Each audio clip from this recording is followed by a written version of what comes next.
धनुषकोटी इन दिनों चर्चा में क्यों है? दरअसल भारतीय रेलवे मंत्रालय की तरफ से धनुषकोटी के रेलवे स्टेशन को फिर से डेवलप करने की योजना पर काम किया जाना है। धनुषकोटी अगर बात करें तो रामेश्वरम से धनुषकोटी की दूरी 18 किलोमीटर है। दरअसल इस 18 किलोमीटर के बीच में 3 हाल्ट स्टेशन भी होंगे और अगर दूरी की बात करें तो रामेश्वरम से धनुषकोटी 18 किलोमीटर की दूरी में रह जाता है। दरअसल 1964 में जो साइक्लोन आया था, उस साइक्लोन से ये स्टेशन पूरी तरीके से खंडहर बन गया था। अवशेष मात्र आपको इस स्टेशन पे दिखाई देंगे।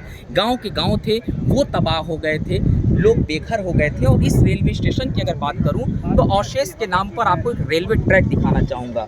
ये इस वक्त मैं जहाँ खड़ा हूँ ये रेलवे ट्रैक है और बताया जाता है कि ये जो रेलवे ट्रैक है, इसी ट्रैक पे जो गाड़ी है उस दिन भी इसी ट्रैक पे गाड़ी खड़ी थी और गाड़ी में तकरीबन 200 यात्री बैठे थे। यानी कि साइक्लोन के समय ट्रेन खड़ी हुई थी और अंतिम समय में कनेक्टिविटी जो है वो यात्रियों के साथ सिग्नल नहीं मिल पाया और बातचीत नहीं हो पाई। तो उस समय वो जो जान माल की हानि भी बहुत बड़े पैमाने पर हुई थी। और इस पूरे हिस्से की अगर मैं बात करूं, आप तस्वीरें देखिए, दूर ही दूर तक आपको सिर्फ खंडहर दिखाई दे रहा होगा। और धनुषकोटी इस प्रोजेक्ट को लेकर के सरकार अब गंभीर है। रेलवे मंत्रालय आने वाले दिनों में धनुषकोटी इस प्रोजेक्ट को यानी कि इस स्टेशन का कायाकल्प करने जा रहा है, क्योंकि इसका पौराणिक और धार्मिक महत्व भी है। पौराणिक धार्मिक महत्व इसलिए बढ़ जाता है क्योंकि भगवान श्री राम ने जो पीछे हमारे दाहिने हिस्से की तरफ पूरा समुद्री इलाका है, यहीं से लंका में जाने के लिए उन्होंने पुल का निर्माण किया था, जिसकी वजह से जो सैनानी है वो यहाँ पर पहुँचते हैं, पूजा पाठ करते हैं। इसीलिए इसकी धार्मिक महत्वता भी बढ़ जाती है।